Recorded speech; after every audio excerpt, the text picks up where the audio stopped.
So you want to spend $47,000 on a mid-size family-friendly crossover? Well, today we have two of them.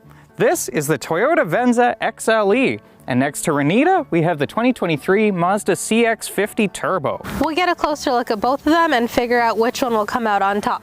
Let's hop into the Venza and off to the daycare.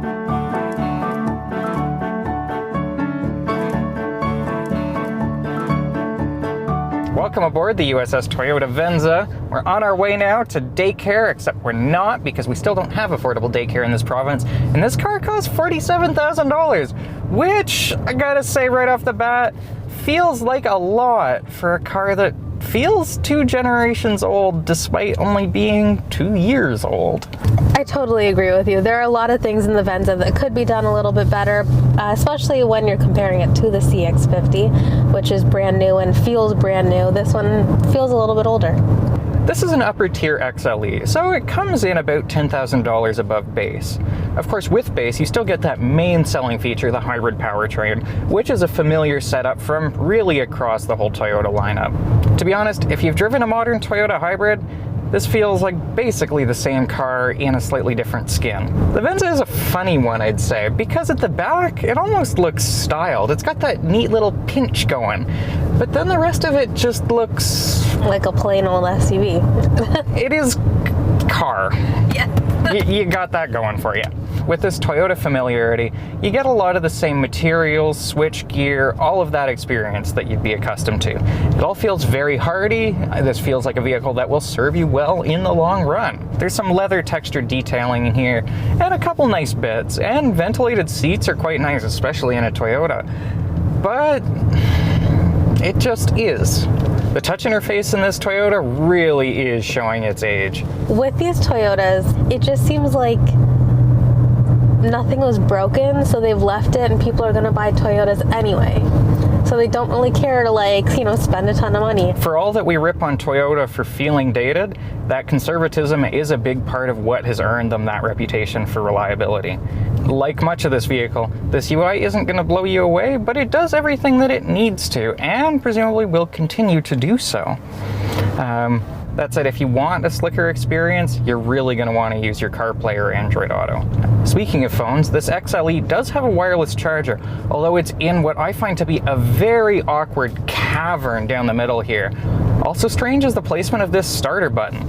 It's all just weird, tight, uncomfortable, dark, and unpleasant, and I'm really not loving it. Yeah, it's a small area as well. Like, my little phone fits in there fine. My husband's phone did not fit, but granted, his phone also doesn't fit in the Mazda CX-50s, which is back here, and it's still an enclosed space that you can't really fit it into, so. The Venza's seats gently cocoon you in a way that the Mazdas don't really. There's just a nicer, more welcoming softness, in my opinion.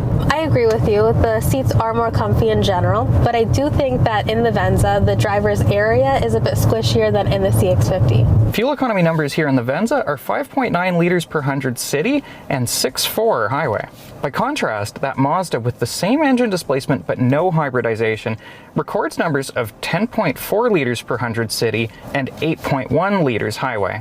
I can see why people would choose pretty much any Toyota that has way better fuel economy than other SUVs of the same size. Now, to its credit, Mazda has acknowledged that a hybrid CX-50 is in the works, but if you're shopping today, this is going to be the efficient car of choice. Something that's quite nice about the Venza's hybrid powertrain is how smooth regenerative braking has gotten. We're well past the days now of really jerky, frightening regen. Braking here in the Venza feels really rather like braking in any other regular vehicle now. Of course, operating quietly behind those scenes is that hybrid regeneration, which is harnessing your kinetic energy and recharging the battery with it. The Venza does have an all-electric mode in here, so if you're driving around town, you can use it, but it cuts out at 40 kilometers an hour, which is basically just around school zones. Really, this hybridization is meant for saving you fuel off the line. Yeah, not so much for using in all-electric mode. As conservative as Toyota is, one area where it has stepped ahead of the Mazda is in its driver assists. Cruising on the highway, the Venza's lane keep and radar cruise assists make a big difference. The Mazda has these too, but its lane keep is really more of a last-minute nudge. The Venza will keep itself very happily centered for quite some time. By the numbers, the CX-50 is a little bit wider and has a little bit more legroom, but I found that when I was putting my daughter into her car seat in the back, with this front passenger seat pushed back a bit, it was still easier to get her into the Venza than in the CX-50. In the CX-50, her feet are constantly kicking the back of the seat, and in this one, not so much. So all considered then, the Venza may not be the most imaginative or inspired product, but I think we agree that we have here a very solid, straightforward, respectable adult vehicle. It gets the job done. It does, and very efficiently at that. Yeah, which is huge bonus points for it. With that, on to the Mazda.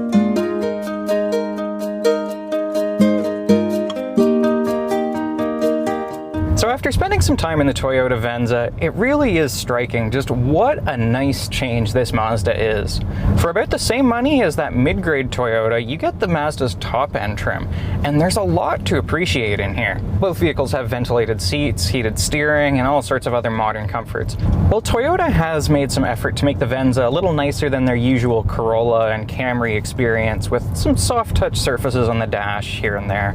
Details like this cross-stitched leather dash face, and really the upholstery job of the whole car, just stands a step beyond what you feel in the new Toyota. On paper, the CX-50 is actually wider and it's got more legroom, but I found that in the CX-50 I had more space to fit the kids in at the back. Their legs weren't like right up against the front seats, kicking the seat all the time in the Venza, which is odd since the numbers are a tiny bit smaller. That is interesting too, because on the whole, the Mazda simply looks and gives the impression of a far larger vehicle. Of course, it rides a bit higher than the Venza, with an emphasis placed on off-road cottage readiness. I didn't realize that until I had my kids in the back seat, and they had to pretty much jump out as opposed to just stepping out. I actually found this one a little bit smoother on the drive. It picks up a little bit faster, whereas the Venza feels lighter to move. I can sort of feel what you mean, because the Venza's hybrid powertrain really smooths out the way it delivers power. And despite being more powerful and turbocharged, I have to agree that the CX-50 doesn't actually feel quite as quick as I thought it would. On paper, the base naturally aspirated 2.5 liter in the Mazda puts out 187 horsepower. The turbo puts out 265. Driving this initially, I actually thought that this was the base. As large as that power output may sound, for the size of this vehicle, it doesn't actually feel like all that much. Infotainment wise, I find that Toyota's feels old, but whereas this one, it's newer, but as I have discussed before in previous reviews of the CX-50, there's no touchscreen unless you're in CarPlay.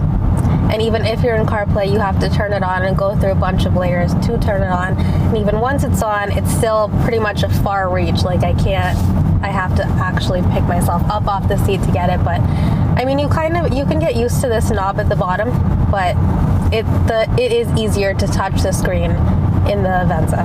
The touchscreen is a fair ways away. 5'8", the length of my arms isn't quite such a problem here, but it is a little unintuitive when you first discover that the main menus don't actually respond to touch.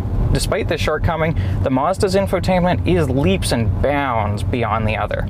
The interface looks and feels modern, it's quickly responsive, and although this center dial control takes a little bit of getting used to, the at-hand access actually becomes very convenient. Something I particularly appreciate here in the Mazda is this volume knob, which you can knock left and right to skip tracks forward or back. In addition to that slicker infotainment, you also get a little more modernity here in the Mazda, with both wireless charging and wireless CarPlay. The center space also catches my attention. I found that the Venza had a little more space to throw things around, whereas this one doesn't have much space. But the center console in the Venza is also a little bit bigger, whereas this one is small, but it also has a butterfly opening, which is just awkward to get into from one side, unless you're directly in the middle going in. That said, though this center storage doesn't go as far forward, I do find that it is more accessible here in the Mazda. The Venza's is that very cramped cubby that we referred to, whereas this is easy, totally visible, and clearly lit. Whereas I complained about that really dark cubby in the Venza, here in the Mazda it is very bright, airy, and open. When I first got into the CX-50, I was wondering why you couldn't see which song you're listening to or change the modes to something more customizable on the digital cluster. According to Mazda, that was on purpose because they want you to focus specifically on driving. That's also why they put the screen so far away, so that you have more of a view of the road. Even when you look over to your infotainment system, you're still looking ahead to the road. Same thing with the digital cluster. They didn't add all of that stuff in because they just want you to focus on driving.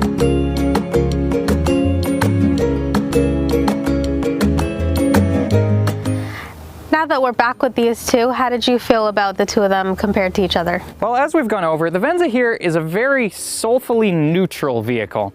It does everything it needs to, it does it efficiently, and it does it with complete and utter adequacy. With that said, I think we're agreed that that Mazda really does show a lot of strength.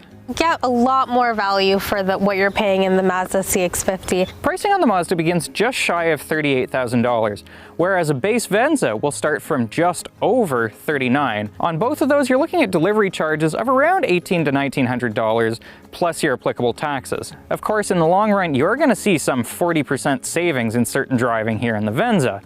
But I think we're agreed that the overall driving experience there in the Mazda really does pay off in other ways. If it wasn't for the hybrid powertrain, I think it would have been a runaway for the CX-50 for the win. In sum, the Toyota feels very family friendly, and the Mazda a little more adventuresome. You'd be hard pressed to go wrong with either of these options, but were it my money, I think the CX-50 would be a good place to put it. Mazda has provided a very compelling, feature-rich, and modern, comfortable package. I think we both agree the winner of our comparison is the CX-50. For Driving.ca, I'm Al Alder. And I'm Renita Narain. For more SUV reviews and news, check out Driving.ca or follow us on Instagram and Twitter.